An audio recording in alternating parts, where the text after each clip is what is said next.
안녕하세요. 주식경제 유토피아 주토피아에 오신 것을 환영합니다. 자, 오늘의 10월 증시 전망 예보 말씀드리겠습니다. 자, 비천둥번개 그리고 소강 상태를 보이고 있고요.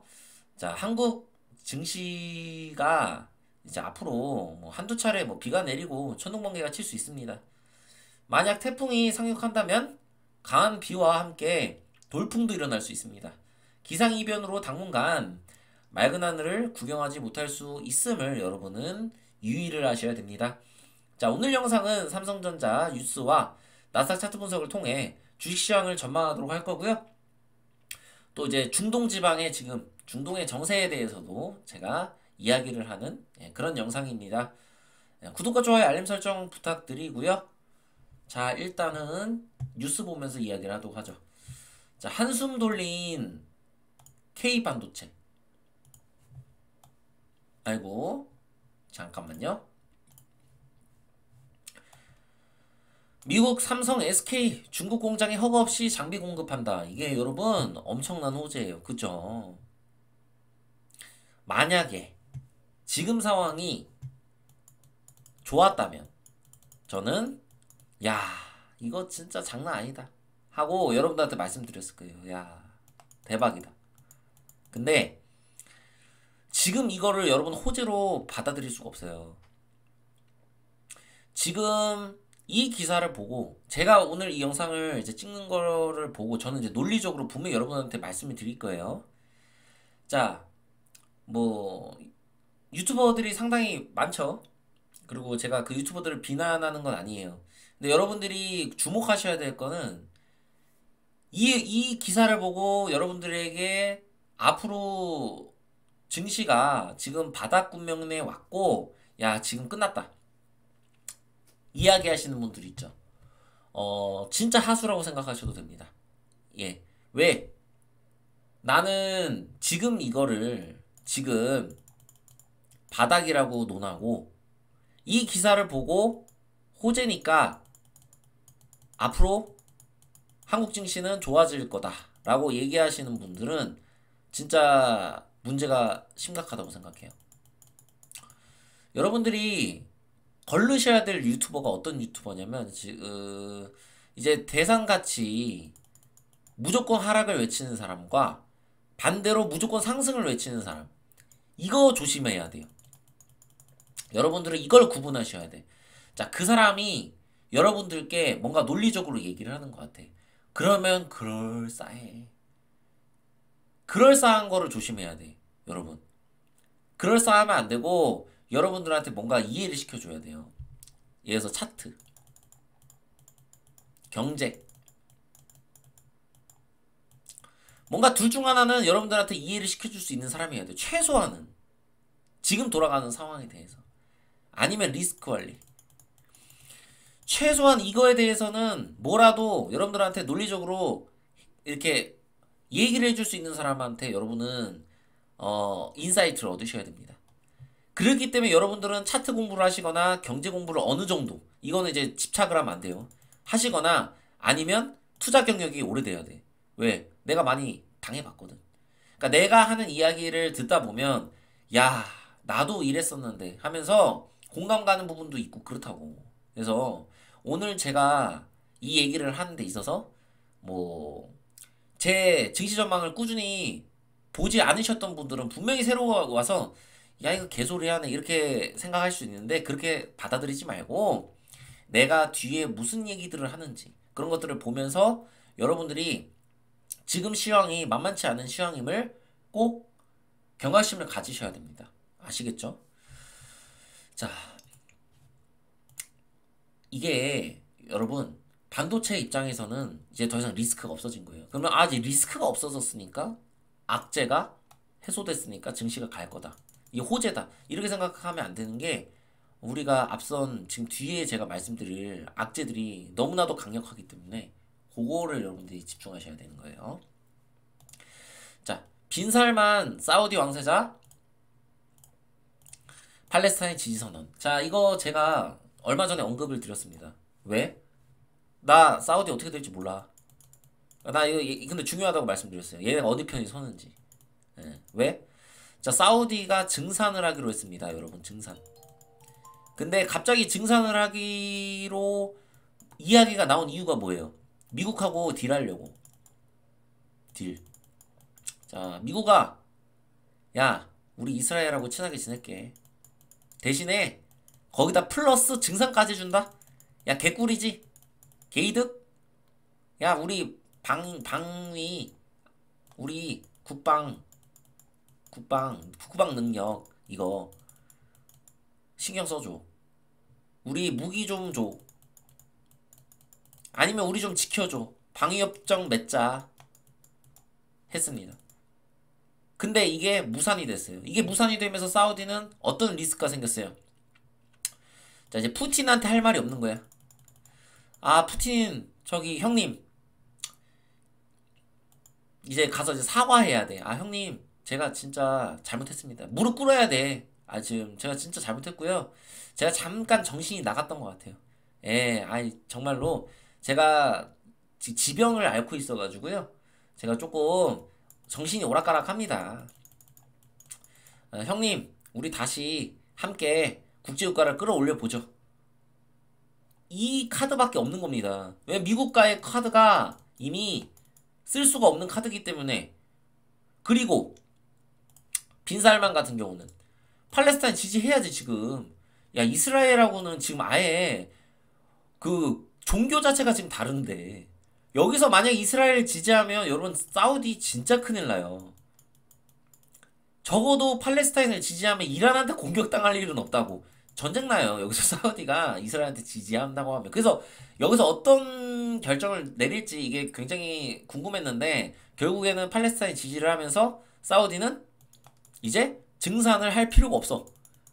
그러면 이제 증산이 없으니까 국제유가는 이제 오를 수밖에 없는 거야. 어차피 오를 예정이었고. 근데 중요한 거는 그 다음의 문제지. 자, 백악관이 이스라엘의 지상군 파병이 없다. 이란 관여 발견하는 것 없다. 자, 미국은 이란과의 충돌을 원하지 않습니다. 그죠? 이란하고 우리가 충돌하는 거를 원하지 않아. 이게 미국의 입장이에요. 그런데 이란은 기사를 봤는데 부인하고 있어. 우리 이거 팔레스타인한테 그렇게 우리 뭐 서로 쿵짝쿵짝 한 거 없어. 지네들이 한 거야. 이렇게 얘기했어요. 근데 여러분 예를 들어서 러시아가 우크라이나를 칠 때도 갑자기 우크라이나가 우리를 먼저 쐈다 막 이런 식으로 하면서 어거지로 해서 막 공격하죠. 여러분 절대로 이거 믿으시면 안 돼요. 이란이 최종적으로 그러니까 최종적으로 팔레스타인을 지원하는지 이거를 봐야 돼요. 앞으로 만약에 이란이 몰래 팔레스타인을 지원해 혹은 대놓고 지원해 그런 상황이 펼쳐지면 이란의 계략입니다. 이거는 어떤 느낌인지 아시겠죠? 그러니까 이란하고 쿵짝쿵짝 한 게 맞아요. 아니 왜 그러냐면 이란 입장에서는 팔레스타인이 니 혼자 저지른 일인데 니가 니 똥 치워야지. 이렇게 당연히 이렇게 해야 되는 게 맞아요. 근데 갑자기 그 똥을 이란이 치워주고 있어. 말이 됩니까? 아니죠. 자, 이란은 핵을 가지고 있는 국가예요. 그러니까 미국이 어차피 이란을 칠 수가 없어요. 그쵸? 공격을 못해. 그럼 이란은 지금 뒤에서 지원하는 것만으로 미국이 할 수 있는 게 카드가 뭐냐? 결국에 봐봐요. 미국이 이란하고 부딪히는 거 싫잖아요. 그러면 제재. 경제 제재. 최근에 경제 제재 좀 이란 풀어줬어. 그거를 다시 한번 제재를 할 수 있는 가능성이 생기고 그 과정에서 원유 수출 이거를 더 조이는 그런 지금 정책을 내놓을 거란 말이에요. 만약 이란이 지원을 하면. 근데 미국은 이미 지원을 한 상태잖아요. 그러니까 이란이 이런 식으로 억지를 쓸 수 있어요. 야, 미국이 너가 지금 이스라엘 도와주니까 우리도 팔레스타인 도와줄 수밖에 없어. 너네 탓이야. 이렇게 하면서 이제 팔레스타인 지원을 할 수가 있단 말이야. 이 상황이 벌어지면 증시가 패닉이 올 수 있는 가능성이 생긴다고요. 여러분. 국제유가의 폭등이 생길 수가 있습니다. 그러니까 삼성전자의 호재를 우리는 호재로 받아들이면 안 돼요. 아, 물론 반도체가 업종이 좋아질 수 있겠지만 지금의 이 중동 정세로 인해서 한국의 환율에 영향을 끼칠 수가 있겠구나. 자, 그럼 국제유가랑 환율이랑 무슨 상관이냐 이렇게 말씀하시는 분들이 있을 거 아니에요? 그래서 제가 그 다음 기사를 보면서 설명드리도록 하겠습니다. 자, 정부가 이스라엘 팔레스타인 사태로 국제유가 변동폭이 확대하고 있다. 모니터링 강화한다 얘기했습니다. 여러분. 모니터링 강화한다는 얘기 우리가 계속 기사를 통해서 봤습니다. 근데 이번에 또 강화한대요. 왜 제가 이런 모니터링 강화를 한다고 얘기했습니까? 자, 이런 불확실한 상황에서는 환율이 갑자기 튈 수가 있어요. 근데 이 과정에서 투기 세력이 단합을 해서 이걸 더 끌어올리는 사태가 벌어질 수 있습니다. 그렇기 때문에 정부는 모니터링을 통해 혹시라도 환율이 튈 경우 달러를 사용해서 이것을 환율 방어를 하기 위해서. 네. 근데 지금도 사실 환율 방어는 어느 정도 달러를 쓰고 있지만 더 많은 달러를 쓰겠죠. 그럼 경고를 하는 거예요. 야, 우리가 너네 만약 환율 갑자기 튀면 언제든지 우리는 조질 준비가 돼 있어. 이 경고성 메시지랑 똑같은 거예요, 이게. 여러분들 입장에서 모니터링 강화를 왜 하는지 모르겠죠. 지금 그 정도로 불확실한 거예요. 지금 비상사태입니다, 여러분. 투자를 하시는 여러분들만 비상사태라고 생각을 안 하는 거예요. 그냥, 응? 그냥 다 잘 되겠지. 왜? 여러분들이 보시는 유튜버가 만약에 올라간다고 하면 계속 이것만 얘기하거든. 그리고 대공황 온다고 하면 계속 대공황만 얘기하고 앉아있거든. 그러니까 여러분들은 거기에 약간 세뇌가 돼 있는 거예요. 제가 냉정하게 말씀드릴게요. 제가 어떤 유튜브를 시청하다 보면 이 사람이 진짜 투자를 하는 사람이 맞는가? 그런 의심을 할 때가 많아요. 단타하고 중기매매하고 끌고 가는 매매 이런 거 있죠. 그래서 스윙 이거하고는 구분을 확실히 해야 되거든. 이런 구분도 안 돼 있으신 분들이 진짜 많고 그래서 여러분들이 오류를 범하게 되는 거예요. 지금은 경제를 봐야 할 때고 국제유가가 오르면 우리나라의 물가가 오르게 됩니다. 즉 물가가 오른다는 얘기는 서민이 힘들어진다는 얘기가 되고 자 물가가 국제유가가 만약에 진짜 심하게 튈 경우에는 하루아침에 그 다음 달에 물가가 갑자기 약 3개월 안에 제가 장담하는데 원래 국제유가가 선물이 오르면 한 2, 3개월 정도 뒤에 이제 반영이 돼요. 그 유가의 시세가. 보통 그렇습니다. 그럼 서민이 2, 3개월 뒤에 갑자기 이제 물가가 한 하루아침에 20%씩 막 오르는 거 이런 거 경험해요. 15%. 이제 이 날이 찾아올 수가 있다고요. 그럼 이 과정에서 유가만 오르면 단순히 물가만 오르느냐? 그게 아니에요. 자, 우리나라는 수출 주도형 국가예요. 수출.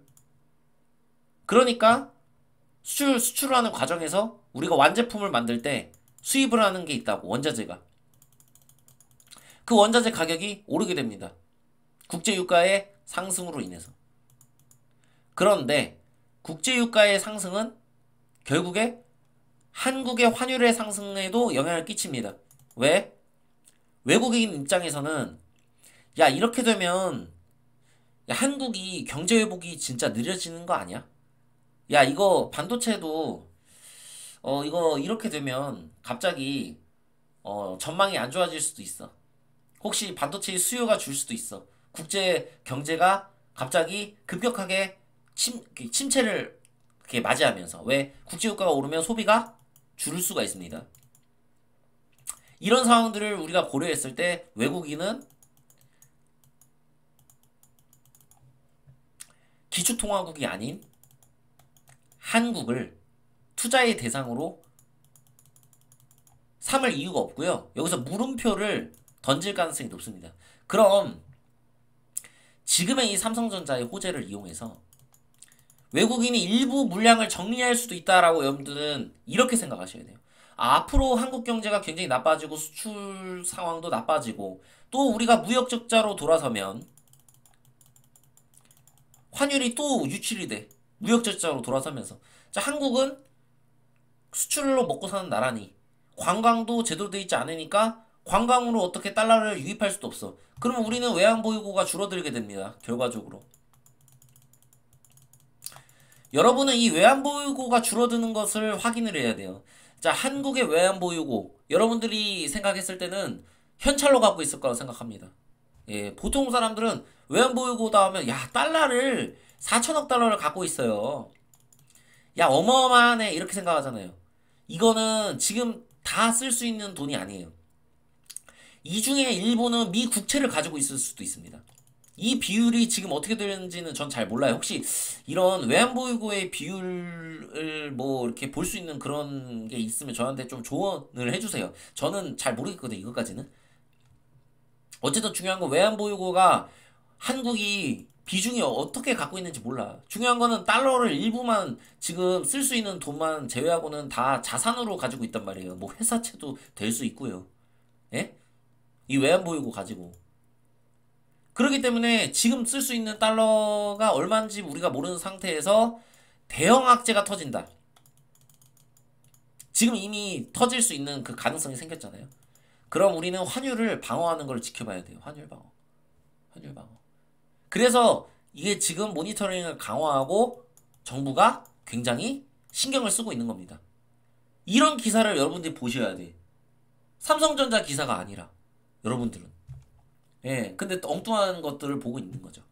자, 그래서 일단은 환율에 대해서 우리가 제가 요거 차트를 지금 환율 보려고 했는데 이제 환율을 다음에 보겠습니다. 어차피 환율에 대해서 많이 여러분들에게 설명을 드렸으니까요. 환율 다음에 보고 삼성전자 차트 보도록 하겠습니다. 삼성전자. 잠깐만요. 환율 보고 갈까? 그냥 간단하게 설명드리겠습니다. 이번 여기 아이고 지금 시간 관계상 예 간단하게 설명드릴게요. 여기 1448원 있잖아요. 이 부분을 여러분 돌파를 할 겁니다. 결국에 환율이 50원 여기를 여기 지금 꼴이 있죠. 이거 돌파할 건데 아니 왜 이러니? 죄송해요. 갑자기 그러네. 자 아니 왜 죄송해요. 이거 한장하게 돼. 왜 그래 이거 갑자기. 자 여기 부분 있죠. 여기를 고점을 찍으러 갈 거예요. 환율이 거의 90% 90 저는 9%라고 생각하거든요. 예, 찍으러 갈 거예요. 왜냐면 추세가 이미 상승으로 돌아선 지 오래예요. 그래서 여러분들한테 항상 제가 시황 전망을 하면서 환율은 칠 거다. 근데 걱정하지 말라고 얘기했어요. 그러나 지금 상황이 바뀌었죠? 걱정을 해야 됩니다. 바뀐 거예요. 중동 정세로 인해서. 여기서 만약 환율이 이렇게 빵 튀었을 때 환율 방어를 얼마나 잘해주느냐. 한국이. 이걸 지켜봐야 된다. 과연 외환보유고를 얼마나 사용하는가. 이게 나중에 기사로 뜰 겁니다. 여러분들 그래서 이 내용을 나중에 저랑 이야기하게 될 겁니다. 나중에 기사로 외환보유고를 얼마 사용을 했네. 1400달러를 갔을 때 어떤 일들이 일어났네 하면서 대형 악재가 터질 거예요. 여러분들 이거를 생각하셔야 돼. 그래서 일단은 요때 가서 우리가 같이 함께 이야기하도록 하죠. 얼마 안 있으면 벌어질 일이에요.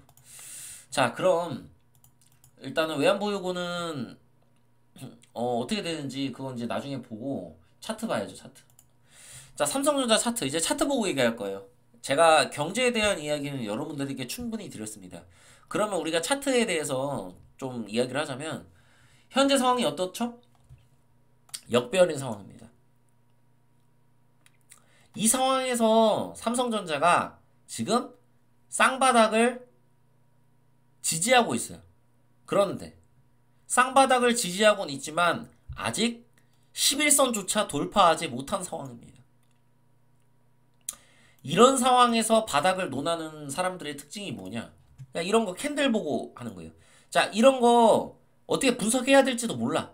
그냥 캔들 보는 거야. 이 대산처럼 뭐가 이렇게 뭐 해서 맨날 뭐 베리시 잉걸핑 하면서 막 그런 얘기하고 앉아 있는 거야. 전체적인 추세를 볼 줄 모르고. 그러니까 이거 보고 상승이라고 얘기하고 쌍바닥이다. 막 이렇게 얘기하는 거예요. 그냥. 여러분들 진짜 조심하셔야 돼. 차트를 분석하는 거는 정말로 다르고 다르기 때문에 제대로 분석을 하는 게 굉장히 중요한데 이게 어렵거든. 왜? 차트는 살아 움직이는 생물처럼 계속 똑같지 않고 다르니까. 심지어 패턴이 있더라도 그 패턴들이 다르게 나올 수 있기 때문에 그때그때마다 또 상황에 따라 다르게 분석해야 된다고. 지금 상황은 너무나도 큰 악재가 터졌고 위험한 상황이기 때문에 얘가 삼성전자가 7만 한 6만 9천 원 정도. 냉정하게 말해서 6만 9천 원 정도 여기를 돌파하는 거. 흐름을 보고 우리가 접근을 해야 된다. 이거를 돌파하지 않는 이상 삼성전자가 바닥이라고 생각하고 또 지금의 코스피 코스닥이 바닥이라고 생각하는 거는 아주 큰 오산이다라고 얘기하고 싶습니다.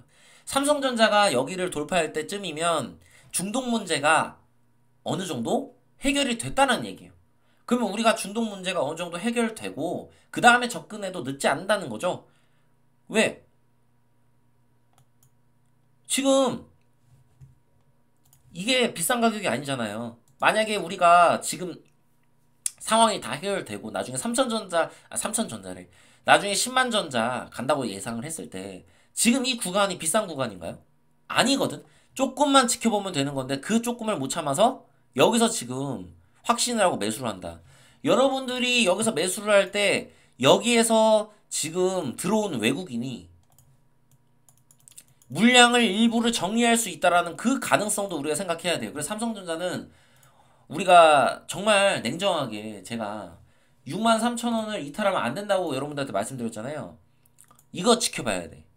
63,000원 이하로 갈 수도 있음을 우리가 생각하고 패닉셀이 나올 수도 있다.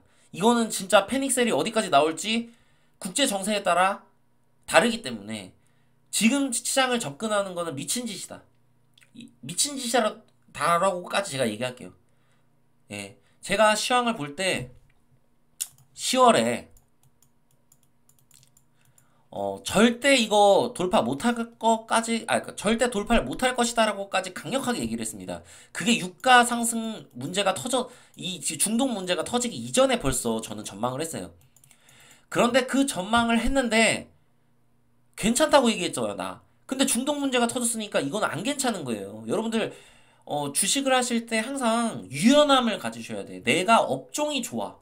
내가 보고 있는 종목이 진짜로 업황이 너무 좋고 업종이 너무 좋고 미래 가치성이 좋아. 그렇더라도 지금의 상황이 변했을 때 여러분들은 빠르게 방향을 바꾸셔야 돼요.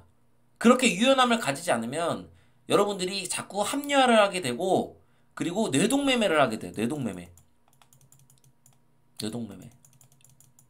그래서 여러분들이 주의를 하셔야 됩니다. 이 부분에 대해서. 아시겠죠?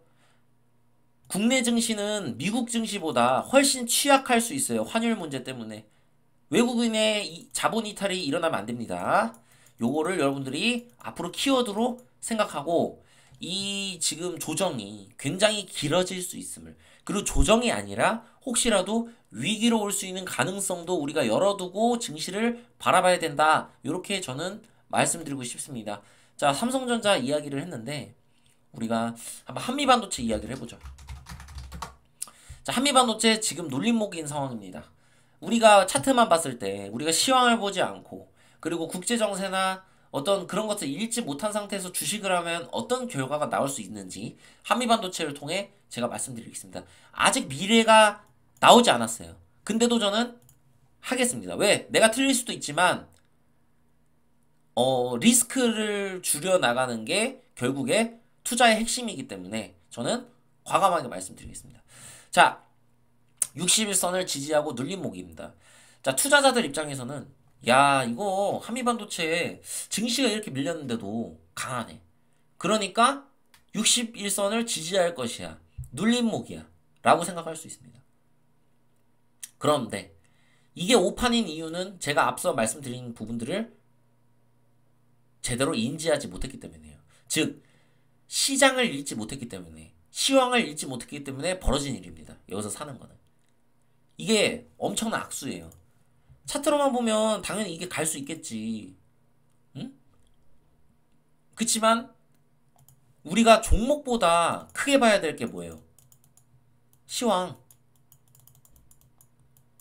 시황이 너무나도 안 좋아지면 얘가 밀릴 수밖에 없는 거예요. 업종이 아무리 업황이 좋으면 뭐해. 시황이 너무 안 좋은데. 그렇기 때문에 얘는 여기서 매수했을 때 물릴 수가 있다. 그럼 진짜 만약에 본인이 나는 고수다라고 생각하면 예단하지 말고 여기서 분할 매수를 하던가 그래야 되는 거예요. 근데 저는 이제 여러분들한테 말씀드리지만 그냥 관망하라고 얘기하죠. 이런 거 분할 매수 지금 할 때가 아니다. 그 정도로 심각하다. 여러분들한테 그걸 얘기해주고 싶은 거거든요. 네? 한미반도체 너무 좋은 기업인 거 알고 있어. 내가 맨날 좋다고 했어. 정말. 그러니까 내가 종목을 추천하는 건 아니지만 여러분들에게 그 시장에는 주도주가 있고 그리고 앞으로 좋아질 종목이 꼭 경제가 나쁘다고 모든 종목이 다 나빠지는 건 아니고 좋아질 종목들 그런 것들을 공략해야 된다 하면서 제가 한미반도체를 얘기했습니다. 하지만 업황은 좋아질 수 있지만 우리나라에 위기가 올 수 있어. 외국인의 자본이 이탈될 수 있어. 이게 훨씬 더 위험한 겁니다. 이 업황보다. 우리나라에 외국인의 자본이 이탈되면 금융위기까지 올 수도 있다고 잘못하면. 물론 금융위기가 올지 안 올지는 일단 가봐야 알겠지. 좀 더 상황을 지켜봐야겠지. 지금 예단하면 안 되지. 근데 그런 악재, 그 정도의 공포심을 유발할 수 있는 악재가 터진다면 얘가 갈 수가 없지. 아무리 업황이 좋아도. 여러분. 그래서 이거를 여러분들이 꼭 짚고 넘어가야 됩니다. 아시겠죠? 우리가 개별주 보더라도 항상 증시 전망, 시황을 보는 습관을 가지셔야 되는데 여러분들은 증시 전망을 볼 수가 없고 이걸 보실 수 있는 분이 많지가 않습니다. 그래서 제가 이걸 하고 있는 거죠. 아시겠죠? 그래서 제 영상들 꾸준히 보시고 여러분들이 투자에도 많은 도움이 되겠지만 아마 여러분들의 실력 향상에도 저는 큰 도움이 될 거라고 생각해요. 그래서 여러분들은 항상 투자를 할 때 리스크를 관리하는 그런 습관을 들이셔야 롱런을 할 수 있습니다. 제가 이제 롱런을 하고 싶은데 증시가 좋지가 않은 거야. 나 미치겠어 진짜 나도. 그치만 냉정하게 분석을 해야 돼요. 그래서 제가 이 리스크를 관리하지 못해서 실패한 적이 한두 번이 아닙니다. 그래서 여러분들한테 제가 걸어온 길을 걷지 말라고 이렇게 제가 시황 전망도 하고 또 말씀도 드리는 거니까 한번 생각들을 해보시고 내가 지금 투자하고 있는 습관이 맞는 것인가? 또 나는 투자를 위해서 무엇들을 준비해야 되는가? 이런 것들도 한번 생각해 보시면서 이번 이 시장이 어떻게 될지 모르겠지만 여러분들이 전망하는 것들이 맞지 않았다면 한번 복귀하는 시간을 가졌으면 좋겠어요. 여러분들이 내가 여기에서 왜 61선에서 나는 반등이 나올 거라 생각했는데 반등이 나오지 않고 또 120선까지 갔네. 그럼 과거에 만약에 120선까지 가고 이게 더 폭락을 하게 되면 이런 생각을 해요. 61선에서 손절할 걸. 예. 여러분들 공감 가십니까? 제가 다 여태까지 겪었던 그 내용을 가지고 여러분들의 경험을 가지고 말씀드리는 거니까 충분히 공감하실 거라고 생각하고 자 앞으로 시황 전망 자주자주 할 테니까 여러분들 시청 많이 해주시길 바라고 구독과 좋아요 알림 설정 부탁드리고요. 또 새로 나온 기사가 없는지 한번 제가 계속 지켜보도록 하겠습니다. 주투페였습니다. 감사합니다.